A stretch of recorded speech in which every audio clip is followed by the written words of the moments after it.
This is the second lecture in the molecular spectroscopy lecture series, and in this lecture I'll start with the discussion of microwave spectroscopy or rotational spectroscopy, and then we'll apply to diatomic molecules. So let's start with what is microwave spectroscopy and rotational spectroscopy. So rotational spectroscopy deals with the study of transition between the rotational energy levels of a particular molecule. And why is it useful? What are the uses of this? So we get very precise details of precise values of bond length, bond angle and dipole moment, which are very crucial in identifying any compound. And how do we get that? We from the spectra of rotational spectroscopy, we get a quantity known as rotational constant, and using this we can find bond length, let's say bond length, bond angle and dipole moment. Okay, so do all molecules give this spectroscopy, or is it applicable to all the molecules or specific molecules? So the very necessary condition for a molecule to be rotationally active or microwave active is that it should have a permanent dipole moment.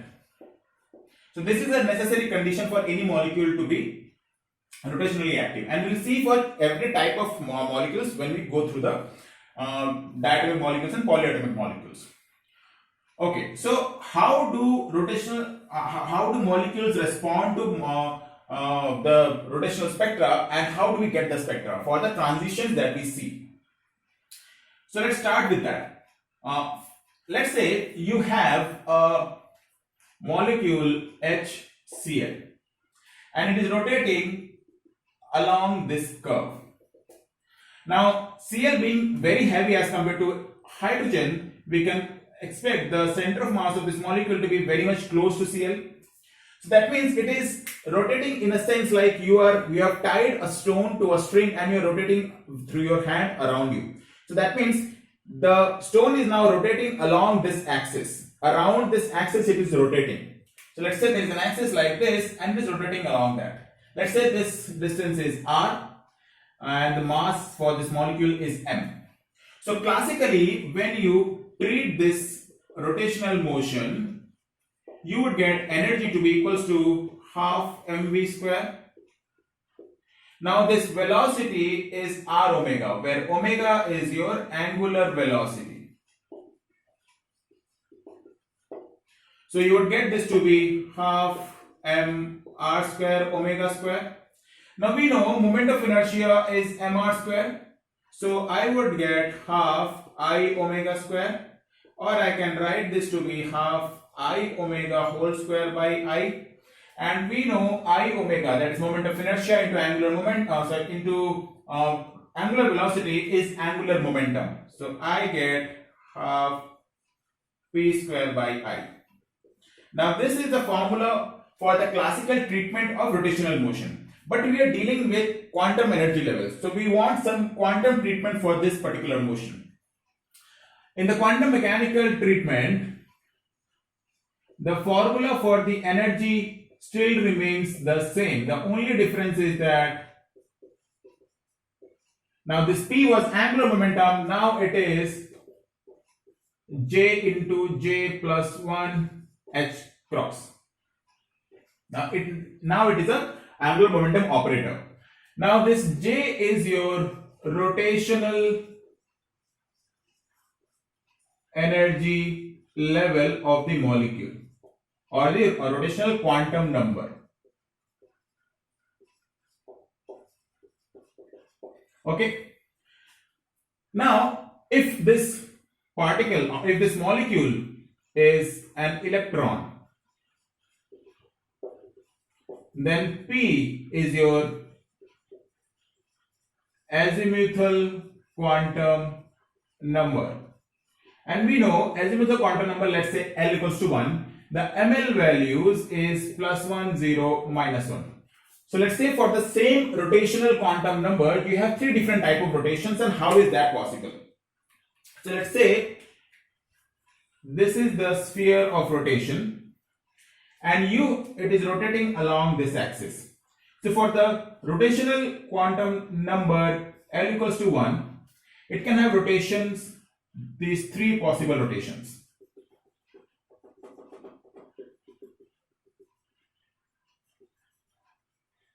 Okay.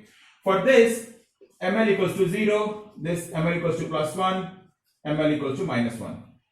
So this is a representation of how three different possible types of rotations is three different types of rotations are possible for the same rotational energy level. Okay. Now let's come back to this. So this is equals to j into j plus 1 h cross square by 2i. Now this h cap is h by 2 pi. So this becomes j into j plus 1 8 pi square I h square. So I have for h square I have h square by 4 pi multiplied by 2i 8 pi square I. Now I can write this as b into j plus 1, where b is equals to h square by 8 pi square I. Now this b is the rotational constant which we determine from the rotational spectra which I said at the beginning. Now what is the unit of b? It is in joules. This energy is in joules, J are unitless, so obviously this has to be in joules. But if you are asked in the question to find the value of energy in centimeter inverse or in hertz, then you have to make changes to this formula. And how you would do that? So B is equals to h square by 8 pi square I in joules.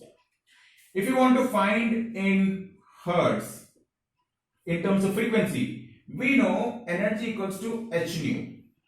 So if I divide energy by h, what I will get? Mu, which is hertz. So I'll simply divide this by h. So I get h by 8 pi square I. This is in hertz. But if I want in centimeter inverse, I know E is equals to hc by lambda. If I divide E by hc, I am remaining with 1 by lambda, which will give me in centimeter inverse or meter inverse. So this will be B equals to h by 8 pi square IC divided by hc in centimeter inverse. So these are some very important formulas for rotational constant that you must remember.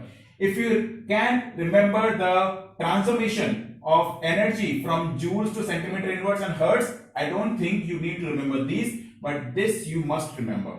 Okay, so what have we got so far? We know that energy for rotational motion is B into j plus 1. Okay. Now, so far in our calculations, we have considered the mass to be concentrated on only one of the atoms of a diatomic molecule. Let's say that is not the case. So let's say we have something like cyanide. So we cannot say that the mass is concentrated on any one of them. So let's say we now consider the molecule to look something like this. Okay. This is the bond length R. Let's say the center of mass is somewhere here. This is your R1 and this is your R2. So what can you say? Your R equals to R1 plus R2. This is mass 1, this is mass 2 of the atom 1 and 2. Okay. So the moment of inertia is summation of mi Ri square. So for this it would be what? Okay, before that. So we make some approximations before we start doing our calculations. First is atoms are hard spheres. So that means their shapes don't change. We have fixed the shape of the atoms to be spherical without considering the electronic distributions. Second, bond length do not change. That means they are not vibrating. They are fixed in their bond distances. Now these two are the case of rigid rotor approximation.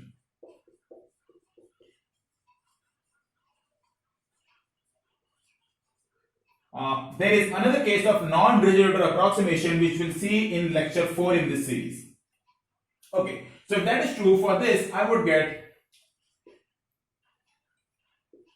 m1 r1 square plus m2 r2 square. Now I said r equals to r1 plus r2, so I can write r1 equals to r minus r2. So I can replace this as r minus r2 square plus m2 r2, or this can be written as not now. Okay, fine. This will be wrong. So from the law of balancing torque, we know m1 r1 equals to m2 r2. Now if I replace this as r minus r2, what will I reach? I can take r2 common.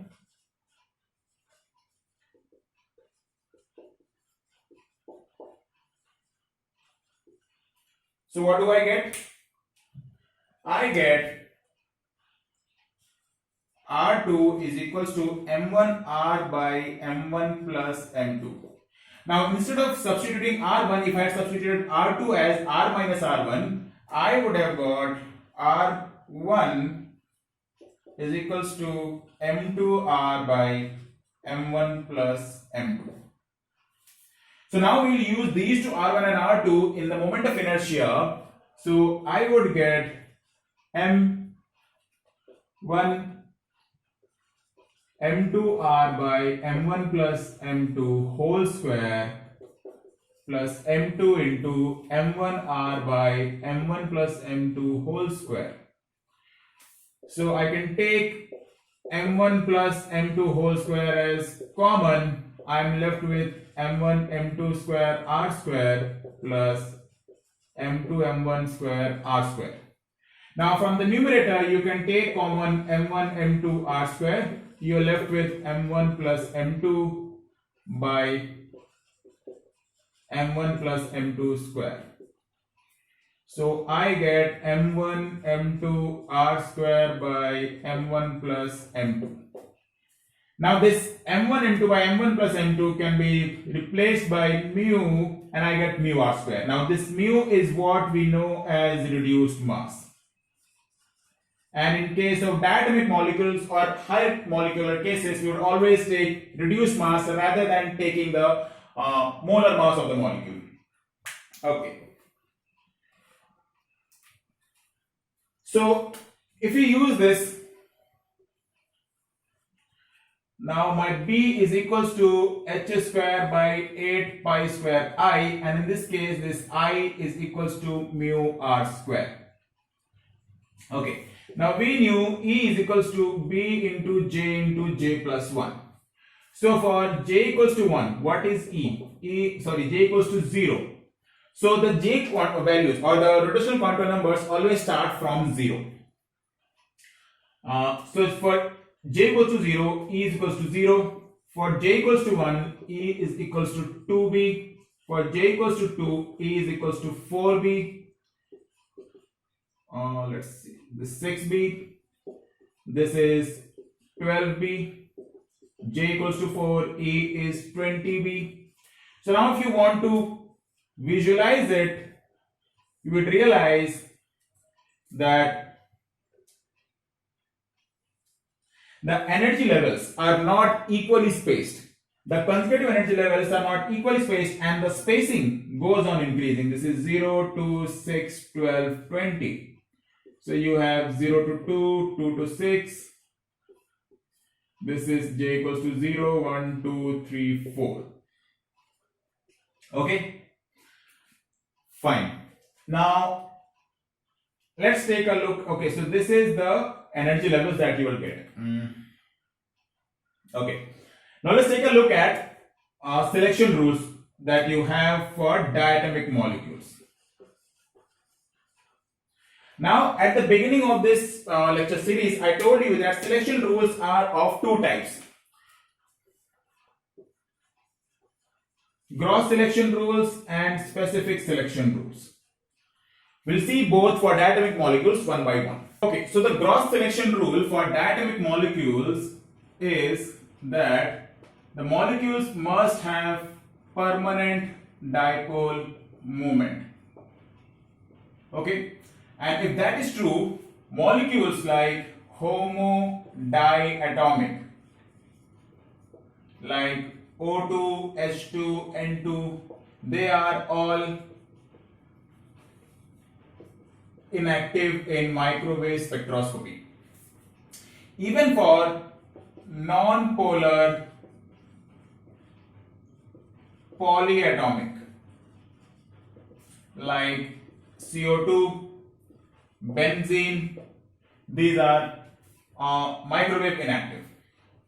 Okay. Now, what is the classical explanation that it must have? Why does it need to have permanent dipole moment? Now, classically it is explained in this sense that a dipole moment, okay, so a molecule, or let's say a polar molecule, has a rotating dipole moment which resonates with electric field of the electromagnetic radiation. Let's take an example.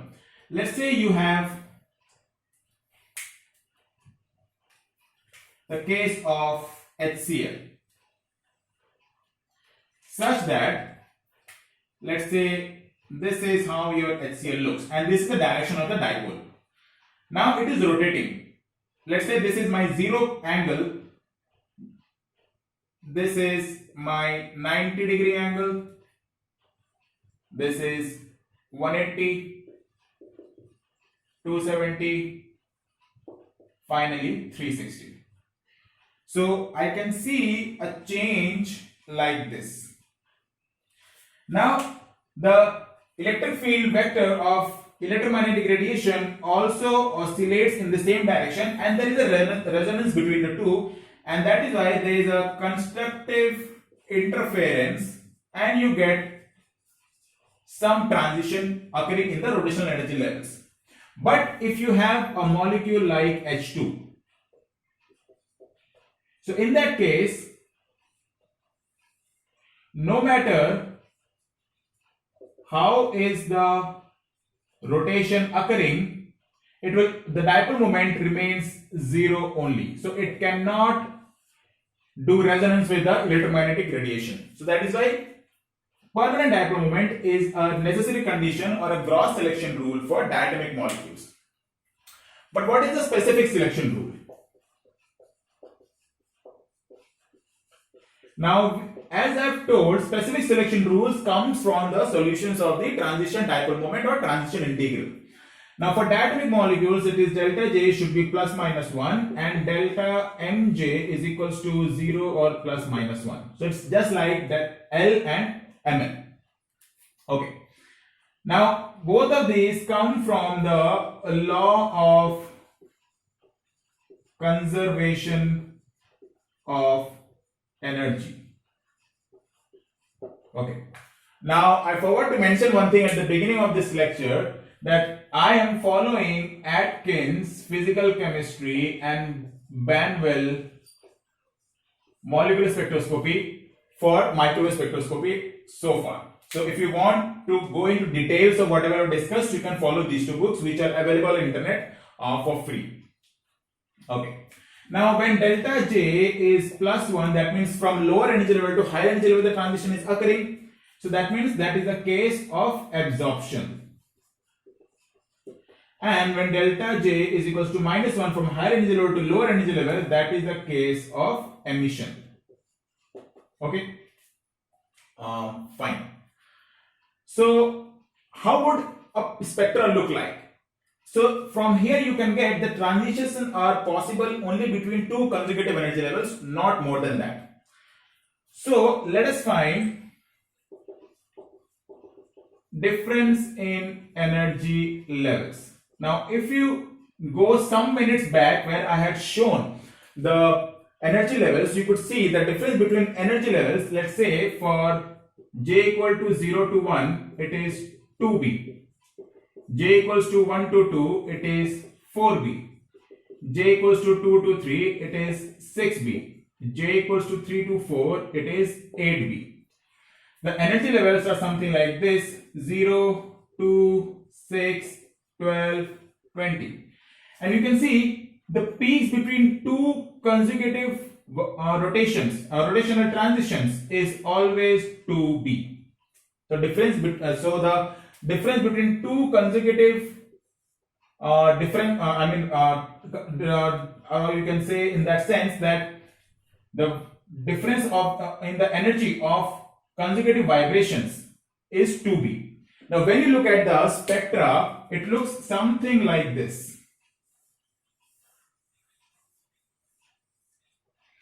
Now let's say I am considering this is my 2b, 4b, 6b, 8b, 10b, 12b and 14b.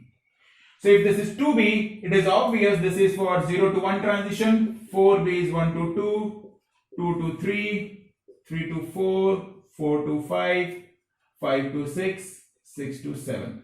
And it is a very common question, a very popular question. What is the difference between the consecutive peaks in rotational spectroscopy? That is 2b. Okay. Now there might come another statement based questions like strongly polar molecules show very strong rotational peaks. Is it true or false? It is true. And why is that so? So there is a formula for transition intensity. That means the intensity of the transition which is taking place, which states, let's say this is square. This is equals to, this is the transition intensity, this is equals to J plus 1 by 2J plus 1 mu naught square, where mu naught is dipole moment. So higher the dipole moment, more strongly polar the molecule is, the intensity of the transition will be higher. So that means the statement will be a true statement. This type of question might come because nowadays more statement based questions are coming. So this is also a very important point. Okay.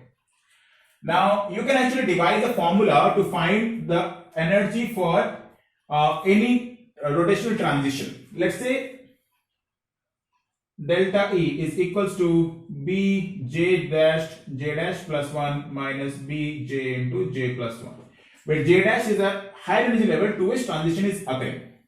We know that delta J can be plus 1 for the absorption, so that means J dash equals to J plus 1. So I can replace this by this. I can take B into J plus 1 common. I am left with J plus 2 minus J. So what do I get from here? 2 into B into J plus 1, or delta is E equals to 2 into B into J plus 1 or 2B J dash. Mind it, this is the case for absorption. For emission, I think there will be slight change. Okay.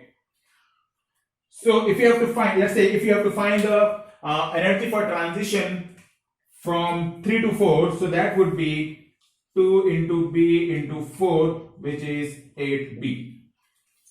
Yeah. So let's not, okay, fine. So this is all about the basics of microspectroscopy applied to diatomic molecules. We'll now start with the questions which have come in NetGate and DIFR. In IIT JAM for the last 5 to 6 years, I've seen there has been no question from this part particularly.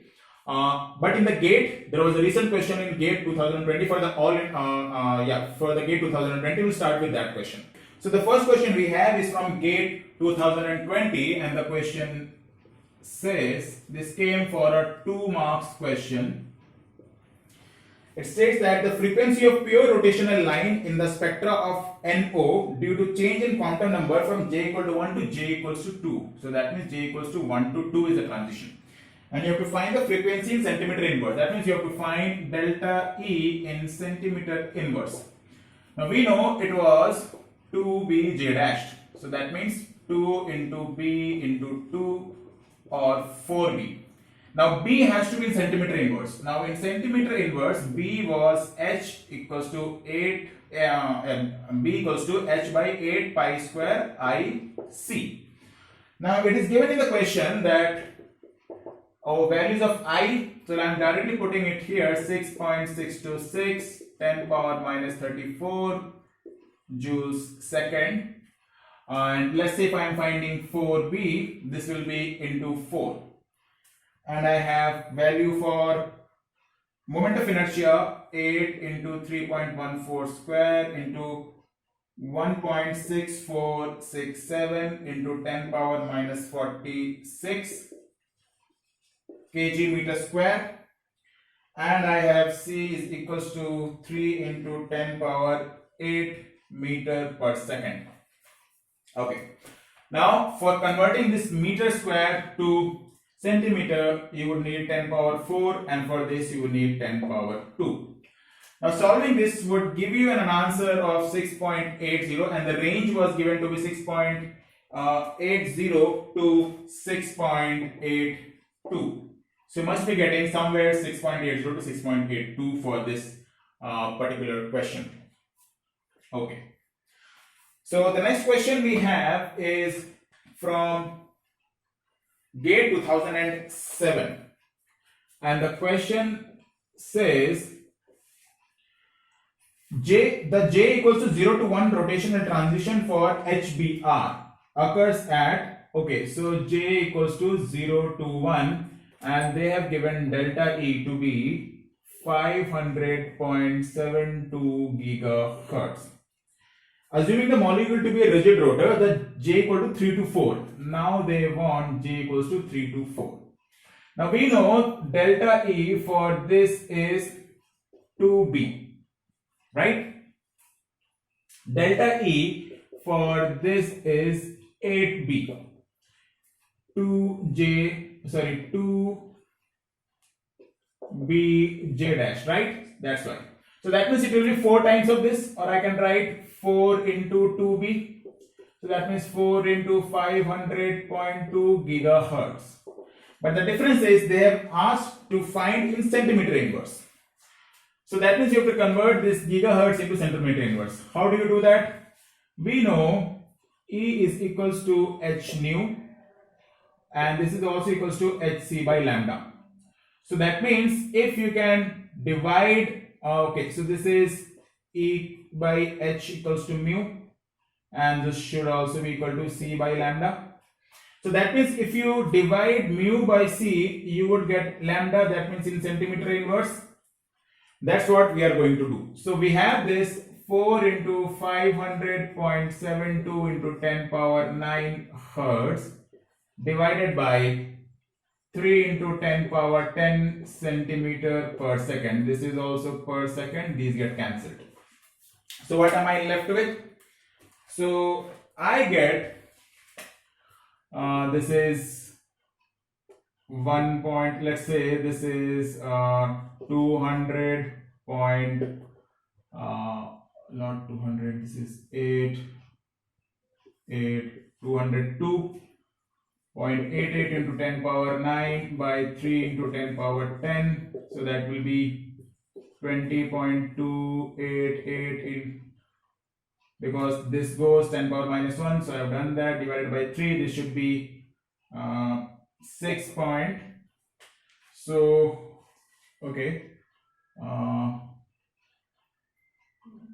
6.7, something like that. I think I have made a mistake somewhere. 3 into 10 power 8, 3 into 10 power 10, okay.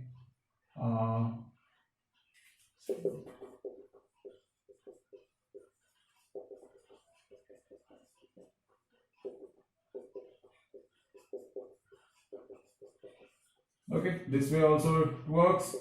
So that would give me 30.33% of this is 16, so that means 66 point something, which is given as 66.8. Sorry, I made a mistake somewhere here. So the value for this is 66.8, which is my option number B. Okay, so the next question we have is from NET June 2012. Okay. And the question states, for a diatomic molecule AB, the energy of the rotational transition from J equal to 0 to J equal to 1. So for delta E, J equals to 0 to 1, it is given as 3.9 centimeter inverse. The energy for the rotational transition from J equal to 3 to 4, it's again the same question. So this will be 4 times of 3.9. So that would be 15.6, which is given in your option number D. Okay. So the last question for this section we have is from GATE 2011. Now this question has two parts, one from vibrational spectroscopy and one for rotation. So I will be solving the rotational spectroscopy one. It says the frequency of radiation required to rotationally excite the molecule from J equals to 0 to 1. That means you have to find 2B. Now for 2B, you need B. Now they have asked in centimeter inverse. So this is H by 8 pi square IC. And they have not given I. You have to calculate I. I is equals to mu r square. Mu they have given to be 2 into 10 power minus 26 kg. R they have given as 100 ppm. So that means 100 into 10 power minus 12 square. Okay.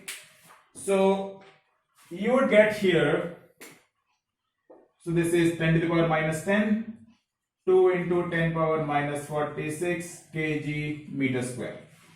And you have to find now. Okay, now putting these values here, so you would get 2B is equals to 2 into 6.626 into 10 power minus 34 by 8 into 3.14 square, 2 into 10 power minus 46. This is in kg meter square, so let's say 10 power minus 10 plus 4 for converting meter square to centimeter square.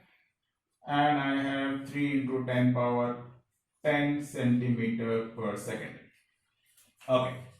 So I don't remember exactly, but okay, let's do it. So I have 4.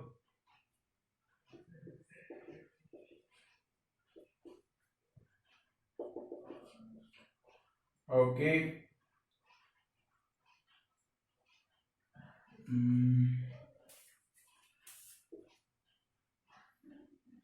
Maybe you can find the answer to this by using a calculator. I don't exactly remember the answer. If I'm not wrong, the answer should be 2.8. Okay. So that's all the questions we have for this part of microspectroscopy. And in the next lecture in this particular series, I'll be coming up with the degeneracy of microwave states for diatomic molecules.